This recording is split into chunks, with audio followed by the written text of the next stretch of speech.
Power to the people about to do maintenance. Thank you for tuning into the Two Stubborn Nigerians YouTube channel. Please don't forget to like, comment, and subscribe. Enjoy the video. This Is What I Mean, an album by the artist known as Stormzy, released on November 25th, 2022. It is 12 songs, 51 minutes, and 20 seconds long. This is Stormzy's third album release following Heavy as the Head and his debut album, Gang, Signs, and Prayers, released on Def Jam. Def Jam release. I didn't know he was a Def Jam artist, actually. I did not know that. Yeah, it's a Def Jam artist. That's a shock. Yeah, man. So who's keeping the lights on at Def Jam, Stormzy or Benny? Who do you think? It's probably like way closer than you'd think between the two. I'll probably put Stormzy ahead right now, to be fair. Really? I think Stormzy's probably. So you're saying Benny's ass? Yeah. Also, we're gonna need to have a conversation about Griselda, because how is West Side Gun cancelling his European tour the day before he's supposed to show up? Anywho, This Is What I Mean, album by Stormzy, released last year. Back end of last year. You picked this album. I did pick this album. Why did you pick this album, sir? It was an album when it dropped. Well, before it even dropped, when he was posting some of the promo for it, he was rolling it out. I was interested to see what it would sound like. When it dropped, it was an album that I had in rotation for a while anyway. And every time I listened to it, I'll pick up on things. I'll be like, man, if we were reviewing this album, I'd have a lot to say. Or I'd have this is something I could say about this if we were reviewing it, but we're not reviewing it. And I kept on thinking that. And then last week, when you asked me what album we were going to review, I believe I said a different album. And then I played this album. And I caught myself saying, man, if we were reviewing this, I could say this about this. And then I realized, oh, wait, it's my week. I get to pick the album that we're reviewing. Let's just switch it to this. So I told you, let's switch it to this. And we're reviewing it finally, man.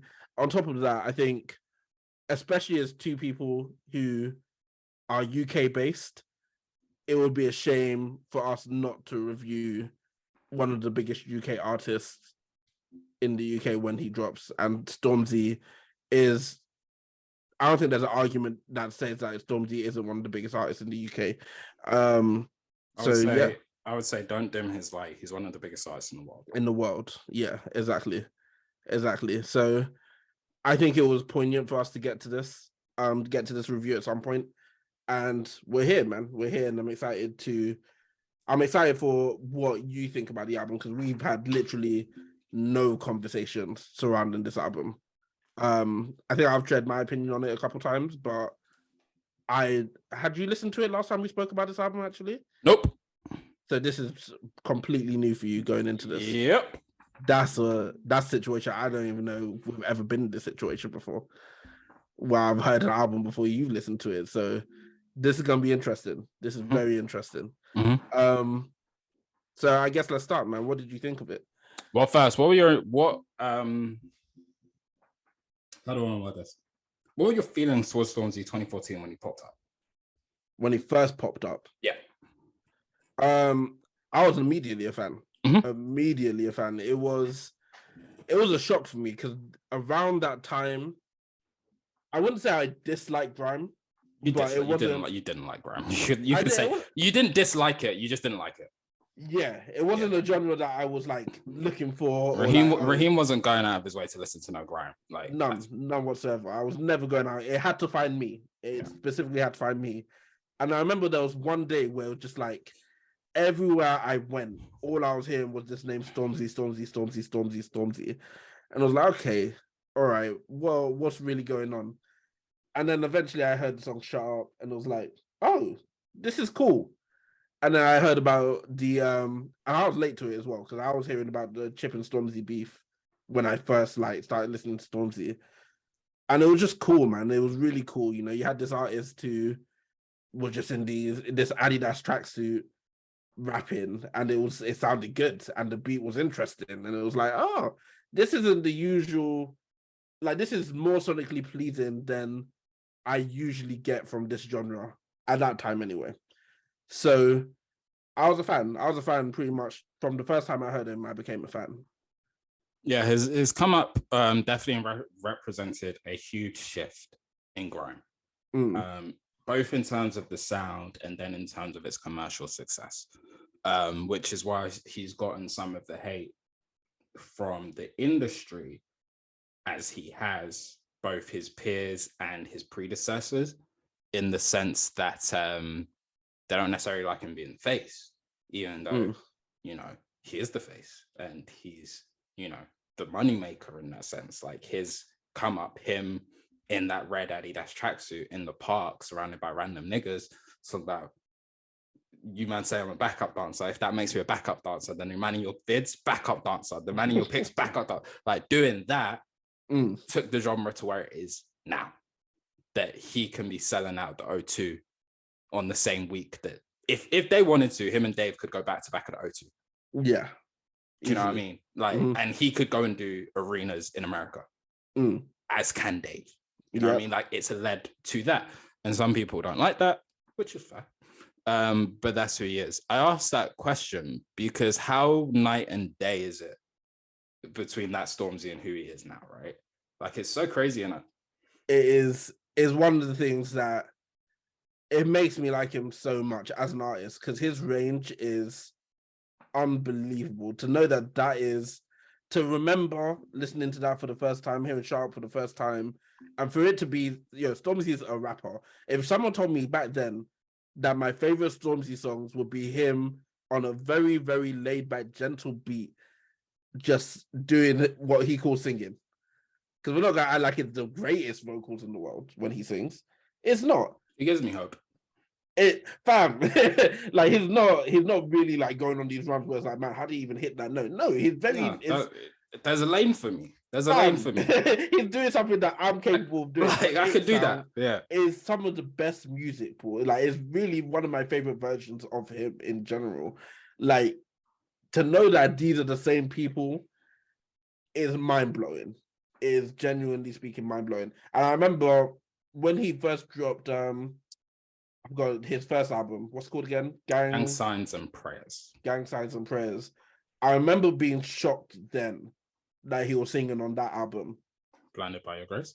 Blinded by Your Grace spun me out of my socks. I said, what? This is on the same album as Big for Your Boots? Like, I couldn't correlate the two, but it was like, wow, this is Stormzy's like really growing into this artist. And that is one of the reasons why that album had so much hype going into it, had so much hype after it dropped. And it's funny because even after that, till this day, it still catches me off guard when Stormzy really sits back and says, let me sing. Let me just sing. Because it's like, man, I've seen him grow as an artist. Well, let's get into it then. So we've got 12 songs to talk about. We've got an album to talk about. Stormzy, This Is What I Mean, if you're keeping tabs at home. So yeah, start us off. What were the themes? What did you take away from it? What do you think Stormzy was trying to get across? What do you think he meant? That's a lot of different questions. It's all one big question, though. It's all one big question, but it's different paragraphs. It's an umbrella. It's an umbrella of questions. That's a 6-point question right there, bro. Like, yo. The vibe I got from this album was that he was talking about, and it's funny because I literally thought this morning as well, when I was listening to the album again.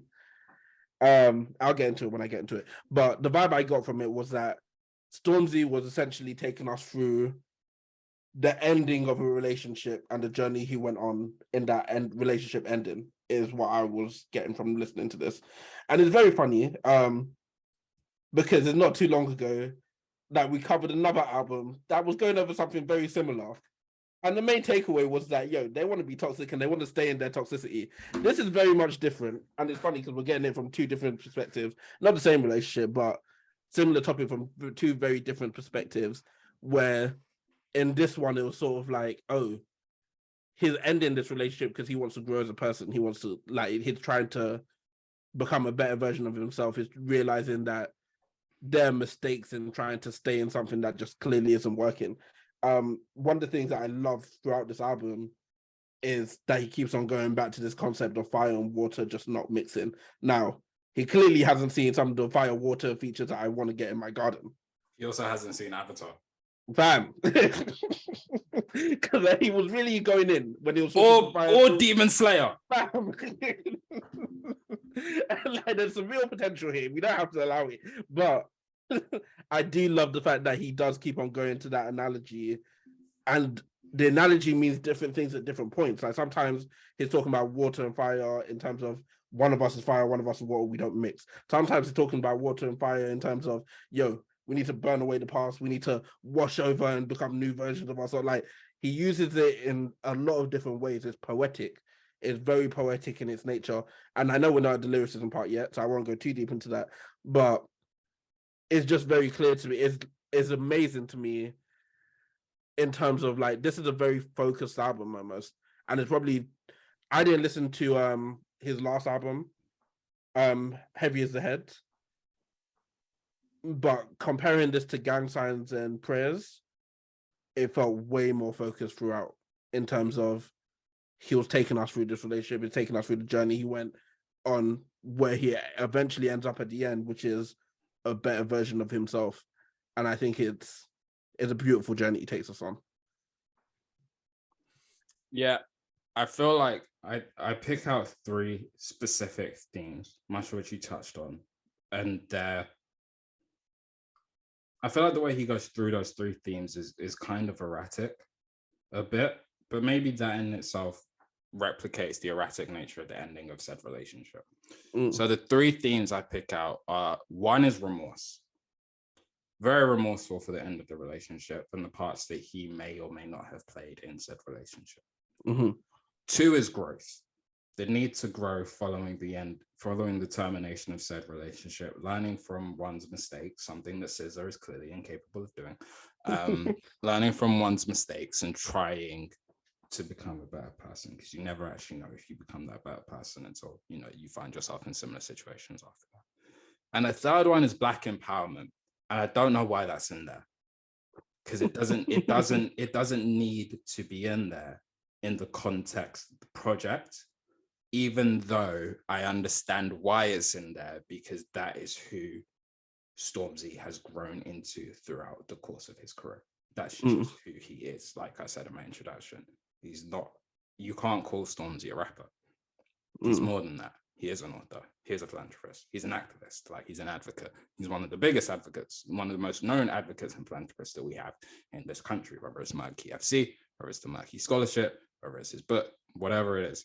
So I understand why he puts it in there, because it anchors everything that he does, but it's very erratic in the course and context of this album.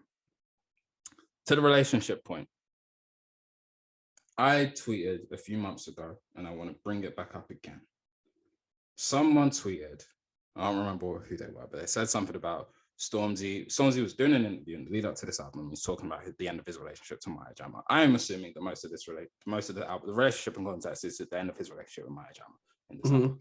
He was talking about the end of his relationship with Maya Jama. And the woman quote tweeted it and said, 3 years later, and he's still talking about this woman. To which I quote tweeted it and said, as a professional bad bitch fumbler, and as someone who has never fumbled a woman as bad as Maya Jama, I completely understand and support his actions. Because me too, if I had fumbled someone the quality of Maya Jama, just let's full stop it there. Let alone I then see her engaged to a nigga who averages 6, 6, and 2 in the NBA.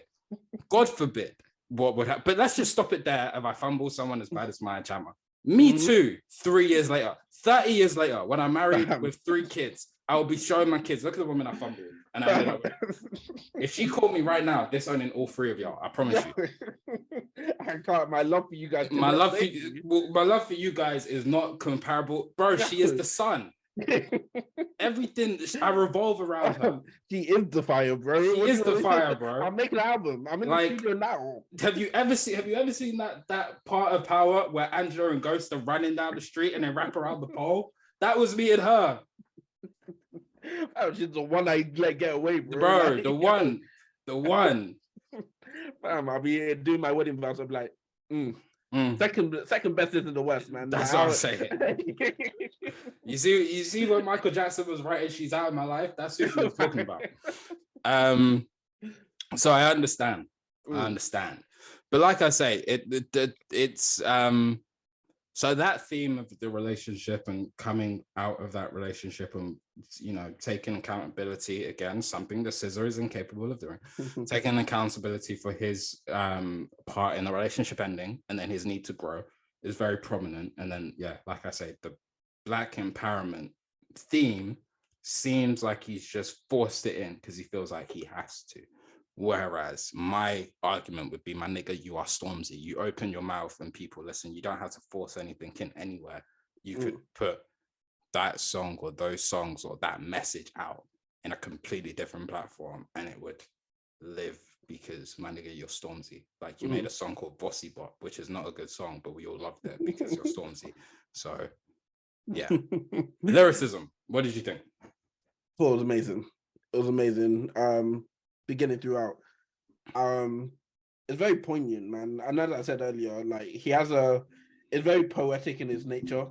I love as I said earlier, the fire and water analogies throughout the whole album go crazy to me.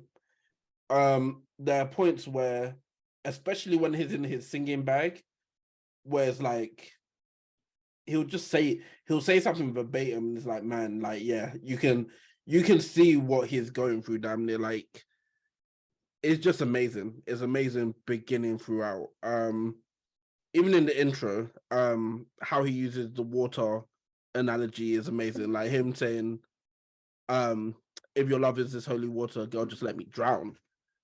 It's like, man, like you can see the messages that he's trying to get across. And again, those water, fire analogies throughout this whole album work so well for me. The poetry throughout this album is something that, you know, it's not a shock, especially coming from someone who has been a rapper for as long as Stormzy's been rapping. But at the same time, it's a shock in terms of, man, I didn't expect to hear this from Stormzy, especially as someone who still remembers very clearly Stormzy that was rapping "Shut Up" with a bunch of niggas behind him in his Adidas tracksuit. It still catches me off guard. And man, this is, yeah, the lyricism throughout this is some of my favorite lyricism. I think it's all fine.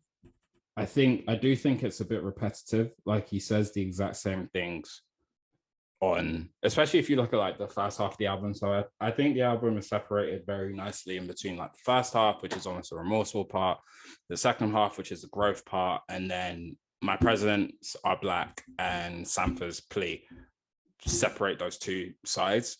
And if you look at the first half of the album, like, I get what, like, again, it's how you decide to look at the coin. On one hand, it's a consistent theme of fire and water, and he's, you know, finding ways to do that. On the other hand, it's how many times are you going to say holy water, let me rinse you on 6 different songs? And it's like, I keep hearing that on different songs. It's like, okay, but like, I get that you want to reinforce that point, but there's different ways to tell the same story. And it almost feels too, for me, it almost feels too repetitive in that sense. Now, there are other points where I think his lyricism is really poignant and really strong. So like on My President Is Black, one of the things I loved hearing him say was like, I'll do for them what was never done for me. You know, I do for Dave what was never done for me. Mm-hmm. Every Hendo needs a Stevie G. And I absolutely love that analogy where he's just like, he like I said before, when he came up, he was made the poster boy. And that drew a lot of hate towards him from within his own industry. Beast with Wiley, Beast with Chip, different artists not really wanting to work with him or celebrate him as much.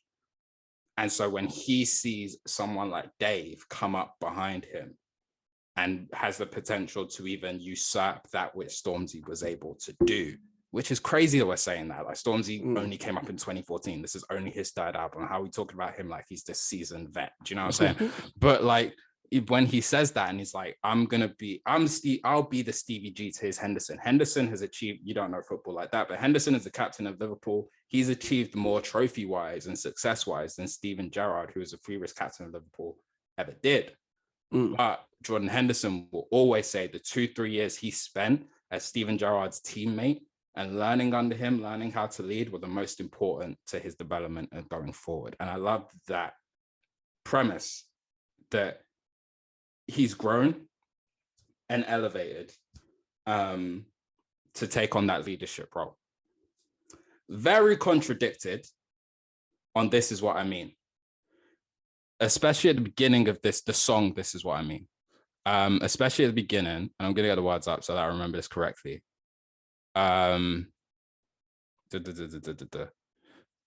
They say you can't, when he says on This Is What I Mean, they say you can't slide, you're a treasure to the nation, but what they're gonna do, what they're gonna say, Storm's got the sauce, this, that bolognese.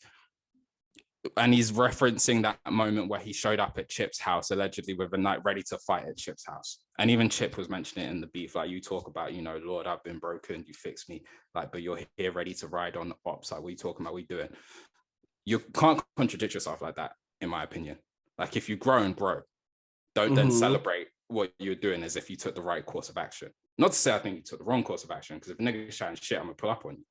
But I don't think you can promote both those messages at the same time, because that's just not consistent messaging, in my opinion. But yeah, so that's where I sit with the lyricism. I think it's good. I think it's fine. There's nothing wrong with it. I do think it gets repetitive in places, but I do think there are other places where I think it really shines and stands out. And at the end of the day, like, he's a great rapper and a great artist, so I never doubt that. But I do think there's higher levels that he can achieve. But let's move on to production. What are you thinking about the production? I think the production for me was a big standout. And it's funny, the only area of, and I wouldn't call it complaint, of criticism, maybe, that I'll give to the overall production on the album is that This Is What I Mean feels weird as the second song coming off of Fire and Water, especially given the way that Fire and Water ends. Outside of that, though, especially if we're talking individual songs, I think every song is produced perfectly, damn near. Actually, that may be a lie.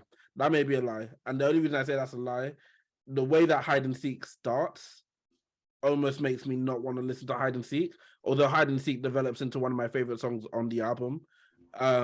The way it starts with just that raw vocal almost ruins it, and I would say that's part of the producer's job to possibly take that part out.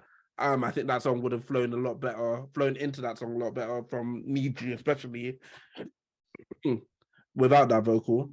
But regardless, I think every song, the production in terms of beats is amazing. It works on every song, just sounds amazing to me. From Fire and Water into, well, not into This Is What I Mean is amazing as a standalone song, but doesn't flow as well into it. But then we're looking at the rest of the album, it's like, yeah, every time, every single beat, amazing. He flows on every beat seamlessly. The features do what they need to do on the beats. The production as a whole, amazing. I really, really enjoyed it.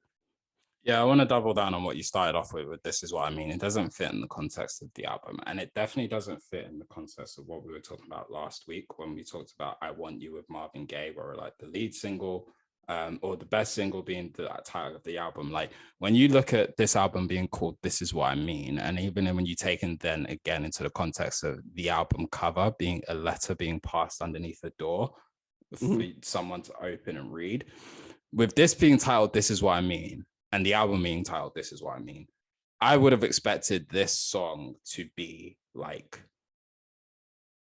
just complete summary of what his, like, the whole album's meant to be. Like, you could take everything that the album's meant to teach you and tell you about how he's feeling about that relationship. We should be able to find it in this song, was my like expectation going into it.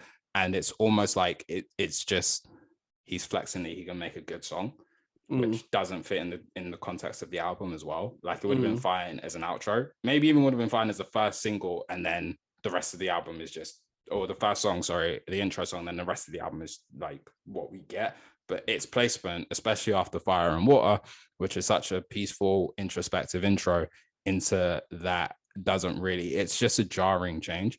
The production, again, is really good. I think it's consistent. I think, you know, a lot of R&B features, whether it's Neo, India Ari, Sampha, all, you know, splattered throughout the project. And I think that gives it sort of a consistent vibe. With Stormzy as he is as an artist, you obviously get that, like I mentioned, the amalgamation of his grime elements, the gospel elements, the soul elements, which he pieces together, and they all work really well in unison here. But I do think that This Is What I Mean is a very jarring twist. My presidents are black as well, but because, like I say, that to me just anchors as halftime and the split between part A, part B, it fits there. It makes sense there. So it's like, okay, we're transitioning here. And so it's just a standalone one-off song, whereas This Is What I Mean, its placement really on the album in general.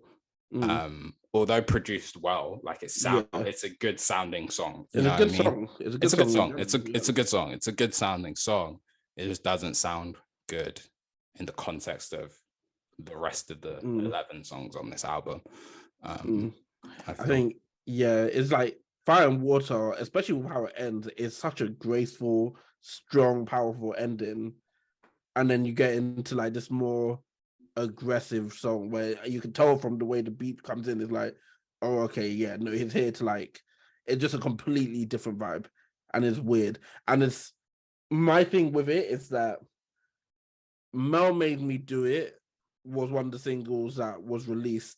It's not on the album, but it was released in the lead up to this album.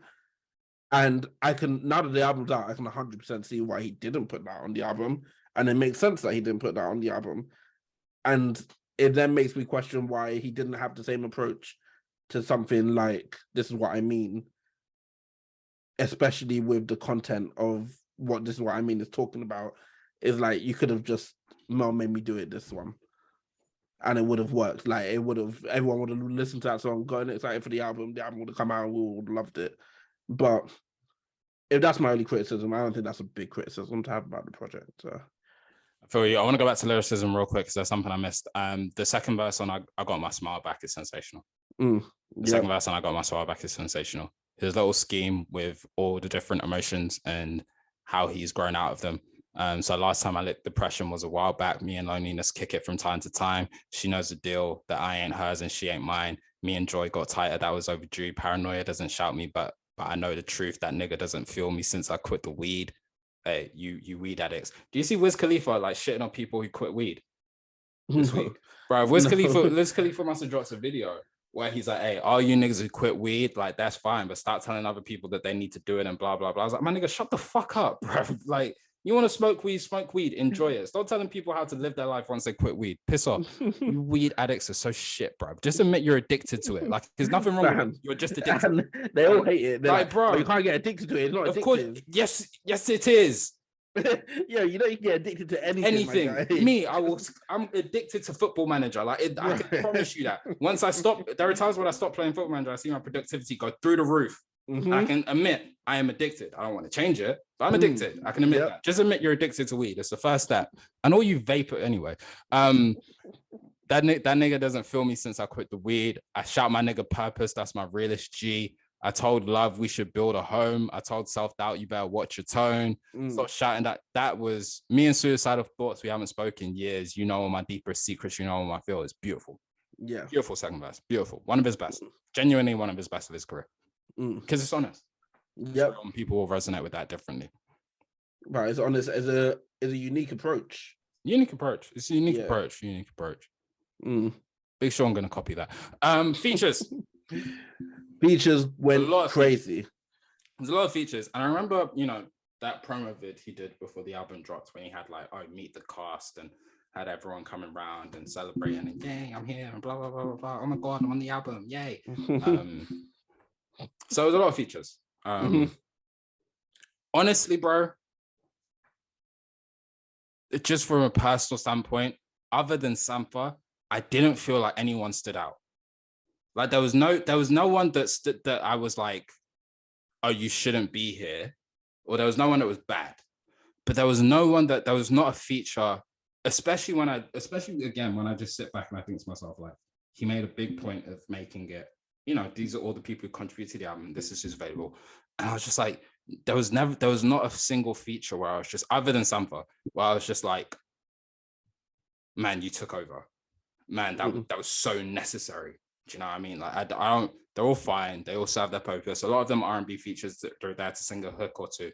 But yeah, I didn't have a feature where I was just like, I need to celebrate that, other than Sampha. But that's me. I disagree to a point. I think I agree that there was no feature where it's like, oh my god, they just went crazy. Other than Sampha. In fact, let's stop saying other than Sampha. Listen, what Sampha did on let me not forget the name, Sampha's Plea, was unbelievable. Probably the biggest highlight from the whole album for me. Man, Sampha went crazy. He really, really, really went insane. Outside of that, I agree that no feature individually came on and went insane. But that being said, I think every feature sounded amazing in terms of sometimes like just having the backing vocal from India RE, it really frustrates me that I don't know who the feature is on Fire and Water. Jacob Collier. Who? Jacob Collier. Jacob Collier goes insane. Beautiful. I don't know if one of my favorite intros of last year, just off how beautiful her vocal is at the end when she comes in on the duet. His. Is it a he? Jacob Collier. On Fire and Water? Yeah. Wow, I wouldn't have guessed that. But yeah, he sounds amazing. That feature, oh man. And it's like sometimes, how can I put it? No one has a standout like, yeah, them moment. But at the same time, it's like everyone adds to the song. Everyone is working to make each individual song better. And for that reason, I think the features are excellent. Yeah, no, I love every time there's a duet throughout this. So on Fire and Water, on Give It to the Water, I love it. I'm a big fan of it. That video that he did, at first I thought it was like, okay, cool, this is part of the rollout to let people know there's an album coming. I'm not sure if you know this, but I'm pretty sure the first few months, well, at least the first month that the album was out, it didn't have any of the features on the album when he dropped it, so it didn't show anyone who was featured. So I think that is one of the big reasons why he did introducing the card. Like this is who's on the album. Listen out for them. I think it was because he didn't want their names to be featured on the actual album itself. I don't know if that was for a stylistic reason or whatever. Now, fortunately, we're seeing some of those featured names, but not all of them. Which is something I really dislike in music, by the way. Can we just have the featured artists' names? And I don't care how it looks. Like I just want to know. I want to be able to glance on my phone and be like, oh, okay, that's this person. Cool. But yeah, I think that's one of the reasons he did it. But either way, as a whole, I think every feature added to every song that they were on. And for that reason, I'm a fan of the features. That's fair. That's fair. Songs. Cool. Do you want to start? I can do. Yeah. I can do. My top three in reverse of order, obviously. At number 3, I Got My Smile Back. I Got My Smile Back, Stormzy, India RE. It is good to hear India RE. Gives good vocals. I think, like I said, I think every feature is fine. It just doesn't really celebrate. But yeah, I really like the song. I Got My Smile Back, and the way, you know, Stormzy's talking and the things he says. Like I said, this is the song that he says that line about Dave, like I treat Dave the way these niggas should have treated me. Every Hendo needs a Stevie G. I done it back to back. I'm on my DBE. So even just a little bar like Heavy as the Head, I haven't slept for weeks. You know what I'm saying? Like calling back to his previous album, my head is heavy. You know, I haven't slept for weeks. I got so much to do. I uphold, and I think that's really great. So I really like that song. It's good. It's a good piece of work. At number 2. It's really my number 1, but I would feel disrespectful to make this my number 1 on this project. Is Sampha's Plea. I don't know why he doesn't like making music, but when he does make music, he's really good at it, man. I love Sampha so much. I miss him. I miss him. I really hope. I would love to, you know, make him my bold prediction or change the forecast. Hey man, we're gonna get a Sam album this year, but that's just I'd be lying to myself and my audience. That'd be a hot take, bro. I'd be lying to myself and my audience, to be honest with you, bro. So I'm just not gonna do it. But it's beautiful to hear, man. Just I love this. I want more artists to do this. No, I want more artists to do this, similar to what Stormzy's done here and what Drake did on More Life, where you just give Sam for 2 minutes to take over your whole album. Drake did it on 4422 on More Life, and it's my favorite song on More Life. And this is really my favorite song on this album. But I want to give some shine to Stormzy, so I'm going to put it as number 2. But Sampha is amazing, just amazing. Amazing vocals, amazing words, amazing piano player, just amazing.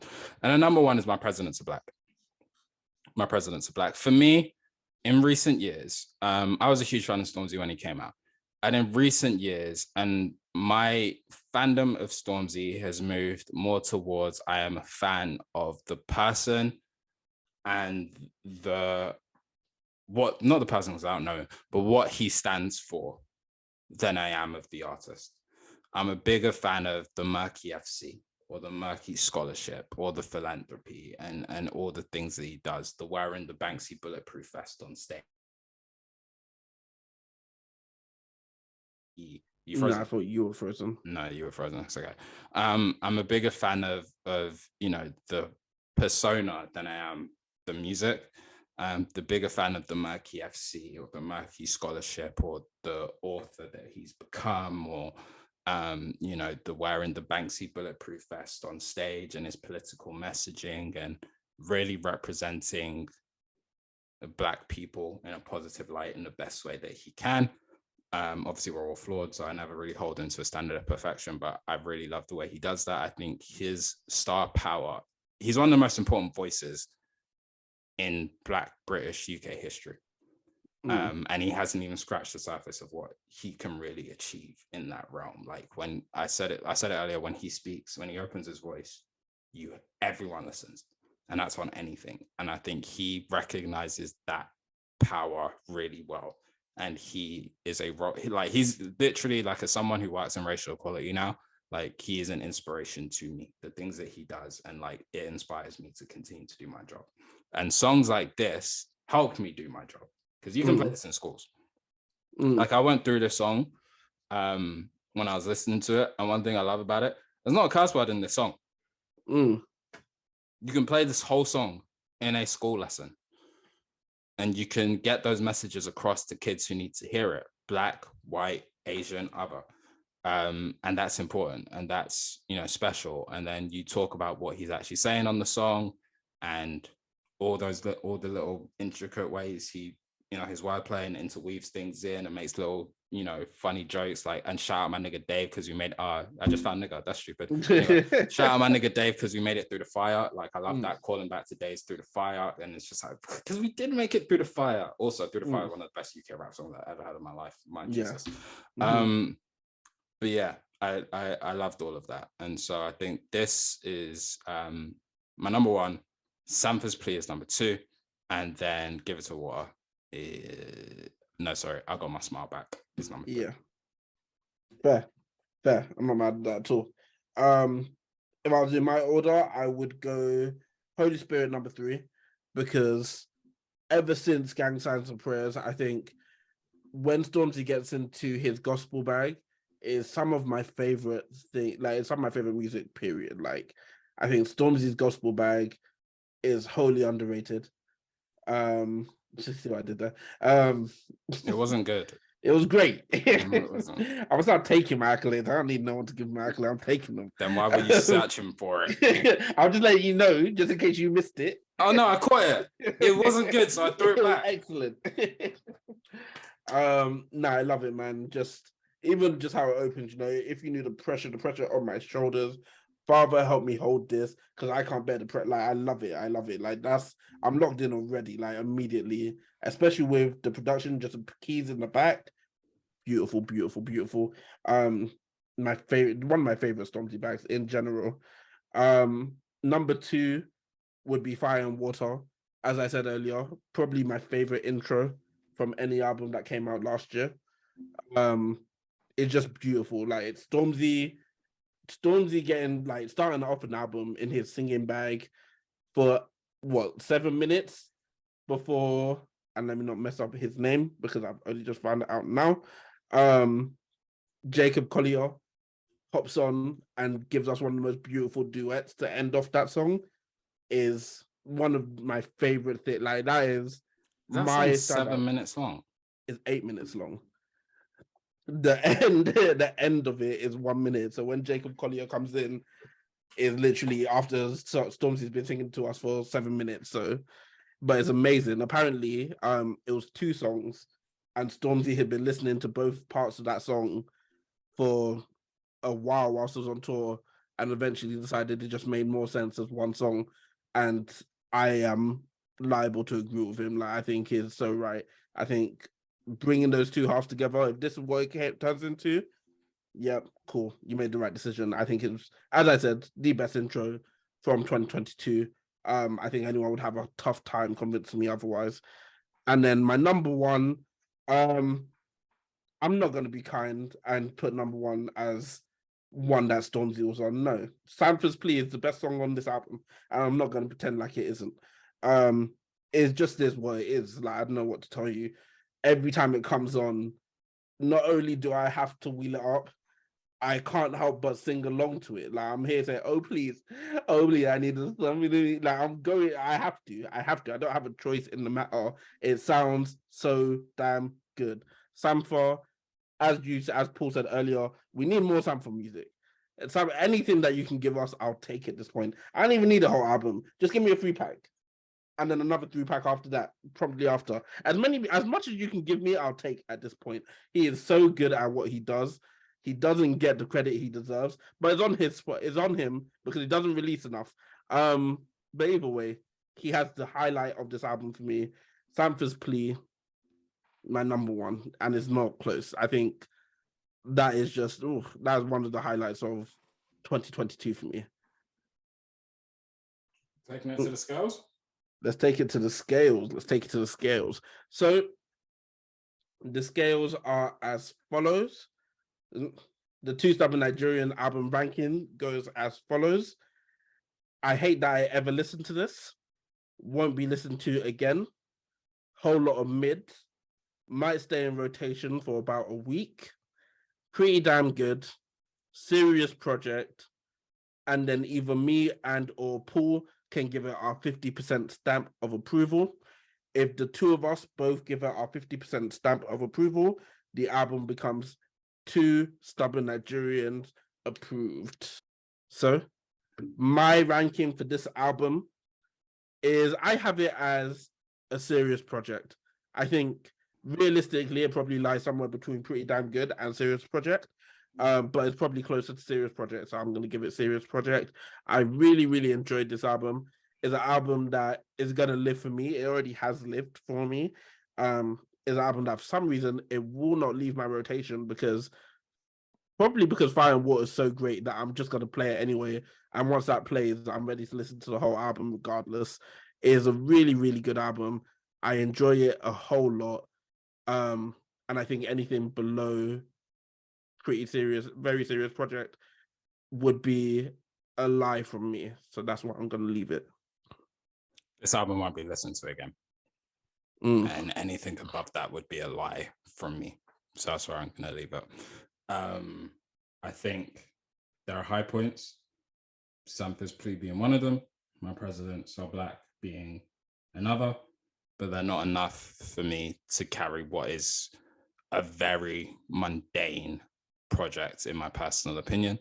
I said, I mean, like I just said, I've become a bigger fan of Stormzy the person and the icon and what the icon represents than I am of his music. This solidifies that for me, hence the reason why I didn't listen to this project when it came out. And I really didn't want to listen to it this week, but you switched from Little Sims, which was dirty. I don't know why you hate black women, but okay. So yeah, and it didn't leave me uninspired. Again, as I'm gonna, quote the age-old Marco Palmieri phrase, none of it is offensive, but it's just wholly uninspiring for me. And if my highest high point is, and I, use this criticism for other artists as well, if my highest high point has nothing to do with you, which is Sanford's plea, I can't give you more than, and just practically this won't be listened to again because it shouldn't have been listened to. From my perspective, it shouldn't have been listened to in the first time. Anyway. Damn. Fair. If that's how you feel. Harsh criticism, very harsh. But if that's how you feel, that's how you feel, man. That's what I mean.